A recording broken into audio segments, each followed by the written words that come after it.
I was sifting through dusty boxes in the attic, a place I hadn't ventured into for years. The wooden floor creaked under my weight, and cobwebs hung like delicate lace from the rafters. The smell of mothballs and forgotten dreams filled the air, mingling with the scent of aged paper and old wood. Each box held a piece of the past, a fragment of a story long forgotten. A faded blue envelope peeked from a tattered book, catching Emma's breath. It was as if the envelope had been waiting for her all these years, hidden among the relics of her childhood. It was her mother's familiar handwriting, a script she hadn't seen in over a decade. The sight of it brought a rush of memories, both sweet and bittersweet. The paper crinkled in my hands, fragile and delicate, as if it might disintegrate at any moment. I could feel the weight of the years it had endured, tucked away in silence, whispering secrets as I unfolded it. The letter seemed to come alive, its words dancing off the page and into my heart. Words filled with sunshine and laughter, memories of days spent in the garden, of bedtime stories and lullabies. Each sentence was a thread, weaving a tapestry of love and warmth. Her mother's love, preserved in ink, warmed Emma's cold hands. It was as if her mother was there with her, guiding her through the words she had written so long ago. But it also brought tears to her eyes. The letter was a reminder of what she had lost, of the time that had passed. Yet it was also a gift, a piece of her mother that she could hold on to forever. My mother was a storyteller. Her words painted pictures in the air. They shared laughter, secrets, and dreams in their small, cozy home. Emma's world had been filled with her mother's warmth. Now the house is empty, silent, her absence echoes in every corner. Emma felt like a tiny boat, adrift on a vast, lonely sea.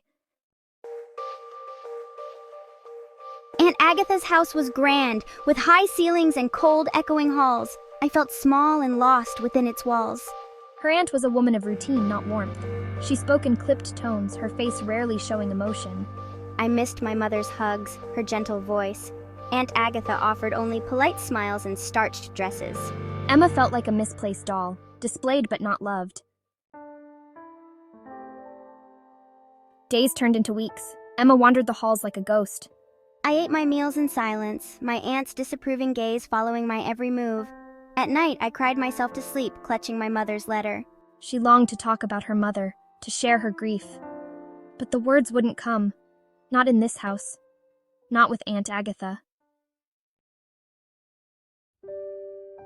One warm afternoon, Aunt Agatha found Emma in the garden, a place where Emma often sought solace and peace.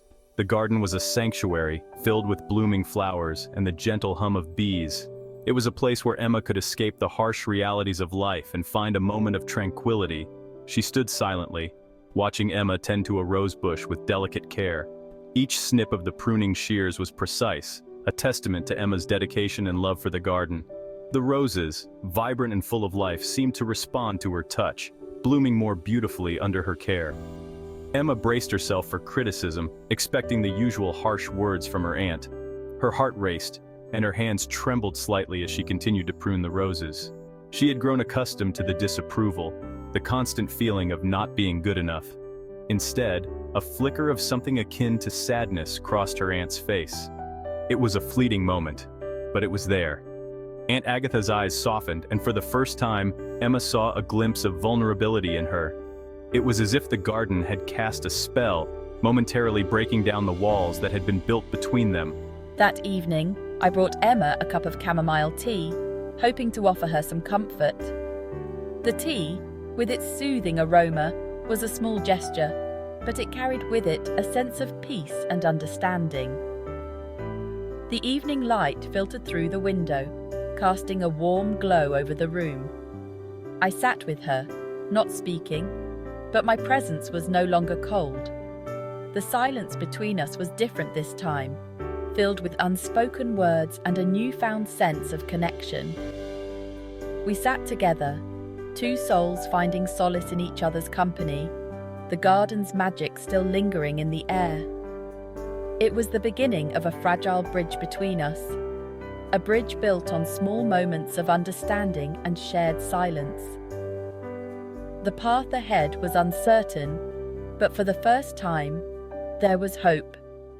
A seed had been planted, and with care and patience, it had the potential to grow into something beautiful and strong. Emma's journey was far from over. She had faced countless challenges and obstacles that tested her resolve and determination.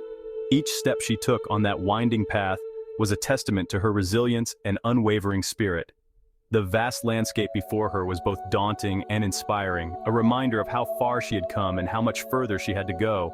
But she had found her footing. Through the trials and tribulations, Emma had discovered an inner strength she never knew she possessed. Her confidence grew with each passing day, and her smile, though slight, was a beacon of hope. The steady path she walked on now was a reflection of her newfound determination and the clarity of her purpose. She had learned to navigate the coldness, both literal and metaphorical. The snowy landscapes and foggy forests she traversed were symbolic of the emotional and mental challenges she faced. Yet, she moved forward with grace and perseverance, understanding that every step, no matter how difficult, was a step towards growth and self-discovery. To find solace in her memories, Emma often revisited moments from her past. The old photo album and cherished keepsakes were not just relics of bygone days, but sources of comfort and strength.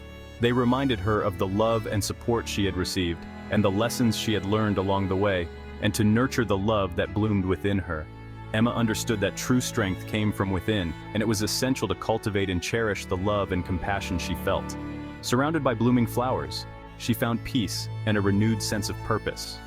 The small plant she held with tender care was a symbol of her growth and the potential for new beginnings. I knew my mother would be proud. Her legacy lived on in me, and I carried her wisdom and strength in my heart.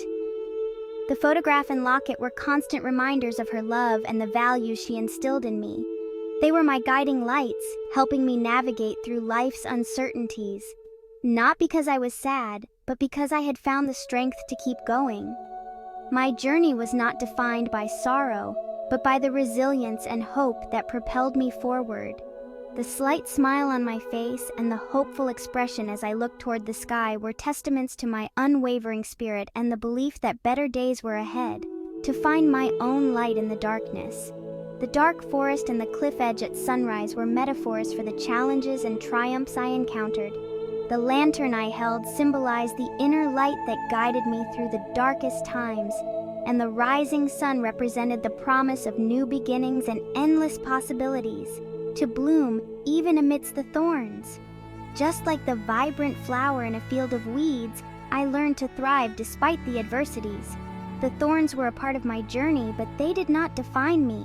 Instead, they made my growth and resilience all the more remarkable. I embraced my journey, knowing that every challenge was an opportunity to bloom and flourish.